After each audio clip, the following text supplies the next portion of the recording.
ভোলার লালমোহনে বিএনপি ও বাংলাদেশ ডেভেলপমেন্ট পার্টির সমর্থকদের মধ্যে সংঘর্ষে উভয় পক্ষের অন্তত ১৫ জন আহত হয়েছেন।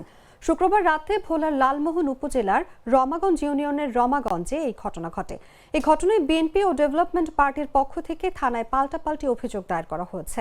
আহতরা লালমোহন উপজেলা স্বাস্থ্য কমপ্লেক্সে ভর্তি রয়েছেন। এদের মধ্যে কয়েকজনকে ভোলা সদর হাসপাতালে চিকিৎসার জন্য নেওয়া হয়েছে।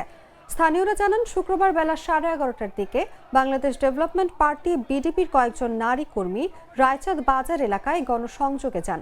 এ সময় তারা বিএনপির এক নেতার বাড়িতে গেলে সেখানে থাকা বিএনপির কয়েকজন কর্মী তাদের প্রচারণায় বাধা দেন এবং অকথ্য ভাষায় গালিগালাজ করেন বলে অভিযোগ করা হয়।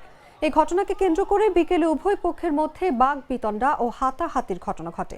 খবর পেয়ে 11 দলীয় জোটের বাংলাদেশ ডেভেলপমেন্ট পার্টির প্রার্থী নিজামুল হক নাইম এবং উপজেলা বিএনপির সভাপতি জাফর ইকবাল সহ উভয় দলের নেতাকর্মীরা ঘটনাস্থলে যান। এ সময় আলোচনার মাধ্যমে সাময়িকভাবে পরিস্থিতি শান্ত হয়, কিন্তু দুই পক্ষের নেতারা ফিরে আসার সময় রাতের দিকে আবারও সমর্থকদের মধ্যে সংঘর্ষ বাধে।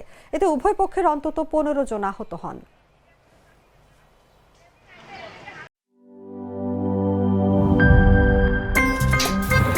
আমার একটা স্মার্ট সিদ্ধান্তে 25% গ্যাসের খরচ কমেছে। ভাবছেন কিভাবে?